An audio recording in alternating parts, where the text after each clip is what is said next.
Bonjour à tous, nous avons la chance d'être au 60e anniversaire du Festival d'Annecy qui a repris en présentiel dans une superbe ambiance très bucolique. Et nous allons pendant quelques jours vous parler des films qu'on a retenus, des coups de cœur qui nous ont marqués, et on va essayer de vous publier quelques petites vidéos qu'on considère comme positives parce qu'on avait envie vraiment de vous donner envie de voir des films plutôt que de les défoncer. Et on va commencer par un film qui s'appelle José le tigre et le poisson, qui sort en salle ce 16 juin, distribué par Eurozoom, et qui est un film d'animation japonais. Donc, José le tigre et le poisson, ça raconte la rencontre entre une jeune fille qui est en fauteuil roulant et qui est sauvée in extremis par un garçon de son âge qui est qui travaille dans un magasin de plongée. Il fait de la plongée, il aime les poissons, et une relation particulière va se renouer entre eux parce que lui il est un peu introverti et il vit vraiment pour sa passion, pour la plongée et pour les poissons et la faune sous-marine. Et elle, elle est en fauteuil roulant, donc elle a beaucoup de galères, elle vit très enfermée chez elle, surveillée par sa grand-mère. Elle n'a pas vraiment l'occasion de faire les choses qu'elle a envie, elle a jamais vu la mer, elle n'est jamais rentrée dans une bibliothèque. Et il y a beaucoup de choses comme ça que lui va lui faire découvrir, et petit à petit une relation entre les deux va se tisser. Ils vont un peu s'apprivoiser, se découvrir. On se doute qu'ils vont un petit peu aussi tomber amoureux, mais il va y avoir toujours cette notion de handicap qui va venir comme un obstacle à surmonter, et on espère que, sans spoiler, qu'ils vont y parvenir tous les deux. Et c'est un très joli film qui m'a beaucoup touché. Alors c'est très romancé, très fleur bleue, très des jeunes qui prennent des précautions dans leurs relations sans se dire les choses, mais en même temps c'est fait avec beaucoup d'humour. Le personnage féminin principal est vraiment très très chouette. Moi je l'ai vraiment apprécié. Lui est un peu plus discret, mais le duo fonctionne bien. C'est très très drôle par moments, il y a des dialogues très réussis.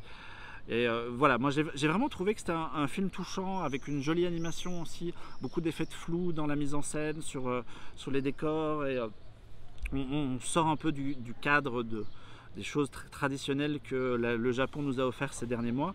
C'est une jolie surprise très émouvante, même si moi j'ai eu une petite crainte à un moment donné sur... il y a un petit twist, il y a un changement, et on se dit « Ah, il se dirige vers un truc qui est peut-être pas...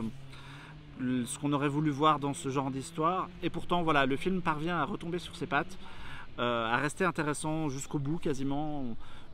Et voilà, il y a beaucoup de gens qui sont sortis de la salle quand on l'a vu à l'ouverture du Festival d'Annecy, et je n'arrive pas à comprendre pourquoi. Je trouve que c'est vraiment alors c'est très romancé, très comédie romantique, mais je trouve qu'elle fonctionne vachement bien, qu'il y a un côté très feel good dans la manière d'amener le traitement du handicap, qui n'est jamais montré comme vraiment un obstacle en fait, mais plus comme quelque chose de surmontable, et juste des personnages qui ont besoin de se dépasser. Et je trouve que tout ça fonctionne bien, ça m'a vraiment plu, et je trouve qu'il y a un côté très enthousiasmant, le genre de comédie romantique qu'on a envie de voir en ce moment et qui fait du bien.